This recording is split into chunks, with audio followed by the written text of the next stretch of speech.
మాజీ ప్రధాని దివంగత రాజీవ్ గాంధీ విగ్రహావిష్కరణకు సర్వం సిద్ధమైంది. సచివాలయం ఎదుట మధ్యాహ్నం 3:45 సీఎం రేవంత్ రెడ్డి ఆవిష్కరిస్తారు.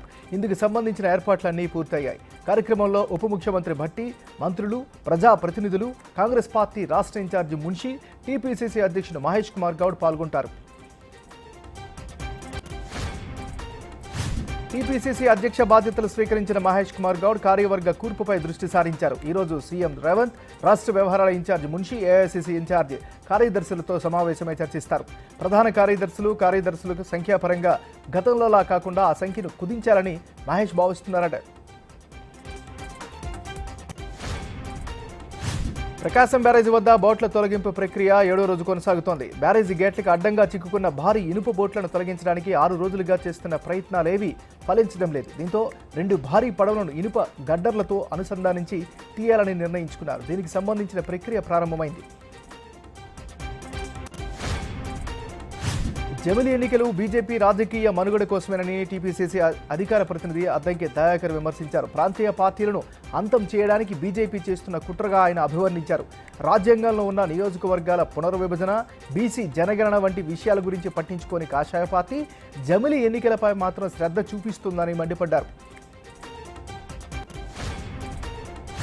కూటమి ప్రభుత్వం గత ప్రభుత్వంపై విషం చిమ్ముతోందని మాజీ మంత్రి బుగ్గన రాజేంద్రనాథ్ ఆరోపించారు. ప్రభుత్వం ఏర్పడి 4 నెలలైనా బడ్జెట్ ప్రవేశపెట్టలేదని చెప్పారు. సూపర్ 6 హామీలపై ప్రజలు ప్రశ్నలకు సమాధానం చెప్పాలని అన్నారు బుగ్గన.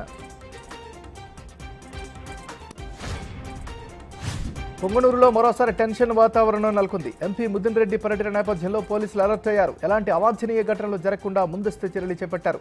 ఇటీవల ఆయన పర్యటన తీవ్ర ఉద్రిక్తతలు దారితీయడంతో పోలీసులు ముందు జాగ్రత్త పడ్డారు.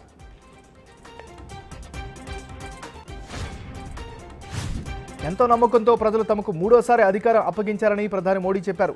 గుజరాత్లోని గాంధీనగర్లో ఏర్పాటు చేసిన గ్లోబల్ రెన్యూవబుల్ ఎనర్జీ ఇన్వెస్టర్స్ మీట్ను ప్రారంభించారు ఆయన. ప్రపంచంలో 3వ అతిపెద్ద ఆర్థిక వ్యవస్థగా మారాలని సంకల్పం తీసుకున్నామని చెప్పారు. గడిచిన 100 రోజుల్లో గ్రీన్ ఎనర్జీ దిశగా అడుగులు వేశామన్నారు ప్రధాని.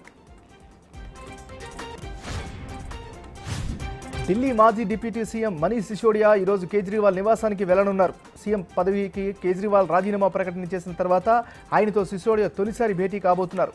ఢిల్లీలో తదుపరి ముఖ్యమంత్రి ఎవరు అన్న దానిపై చర్చ జరిగే అవకాశం ఉంది. ఇరువురు నేతల భేటీ అంశం ప్రస్తుతం ప్రాధాన్యత సంతరించుకుంది. రాజస్థాన్ సిరోహి జిల్లాలో ఘోర రోడ్డు ప్రమాదం జరిగింది. ట్రక్కును జీపు ఢీకొన్న ఘటనలో 8 మంది చనిపోయారు, 18 మందికి తీవ్ర గాయాలయ్యాయి. గాయపడిన వారిని స్థానికులు ఆసుపత్రికి తరలించారు. మృతుల్లో 2 మహిళలు, ఓ చిన్నారి ఉన్నట్లు పోలీసులు తెలిపారు.